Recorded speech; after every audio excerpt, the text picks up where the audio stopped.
You're listening to Neuro Frontiers on ReachMD. On this episode, we'll discuss medical gaslighting and how we can confront and overcome this issue with Dr. Michele Longo, who presented a session on this topic at the 2024 AAN Annual Meeting.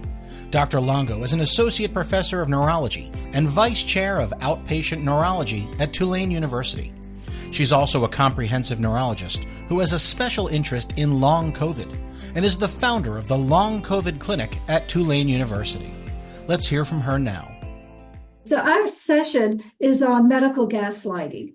And medical gaslighting is a term that has been used to describe when someone's health concerns are dismissed by a medical provider. So this term medical gaslighting has become really something that you see more commonly with people's experience with disorders like long COVID, disorders that have multiple symptoms, invisible disabilities, and diagnoses that can be complex.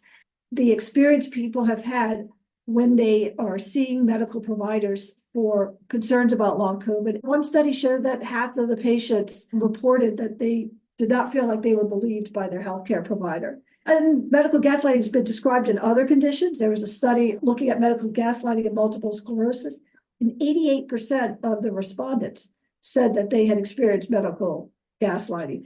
So what are the signs of medical gaslighting? What happens in that interaction that makes a patient feel that they've experienced medical gaslighting? And what the patients have reported is that, number one, being interrupted.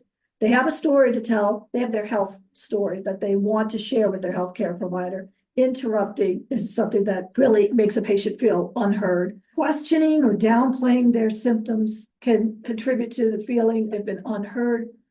Patients often will come in and want to have a certain test or a lab to be ordered.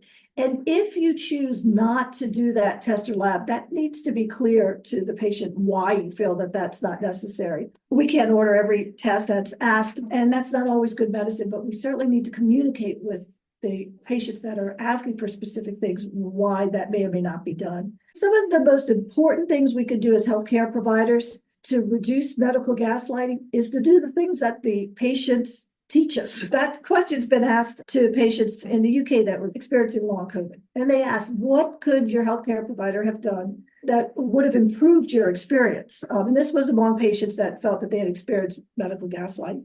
And I guess the two words that really sum it up is to be kind. The patients asked to be listened to be believed, and for the clinician to express empathy and to acknowledge the challenges of their medical condition. Patients want to hear their healthcare providers say that they don't know, but they'll research that, they'll look for an answer. It is important for their trust. Things that we've learned that can help to reduce this medical gaslighting is to be aware of research, be aware of the support groups that can help your patients. And then the things that we teach the medical students, really, if we go back to our foundations in medicine, where we learn to ask open questions, to be active listeners, to ask patients what is their concern and not interrupt them, right? Learning to give that patient at least the first couple of minutes of a visit to speak. I think it's important to understand that the reason why we're talking about medical gaslighting is because of, especially through the lens of long COVID, seeing the downstream effects of it, which is that when patients have experienced medical gaslighting, they're more likely to have a delay in their diagnosis or to be misdiagnosed. They lose faith in our healthcare system. They may not want to reach out.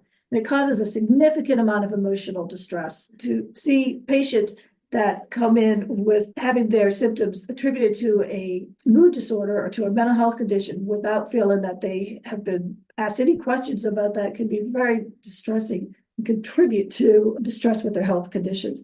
They're less likely to want to reach out to healthcare providers if they've had a bad experience too. So the downstream effects are extremely damaging to the physician-patient relationship.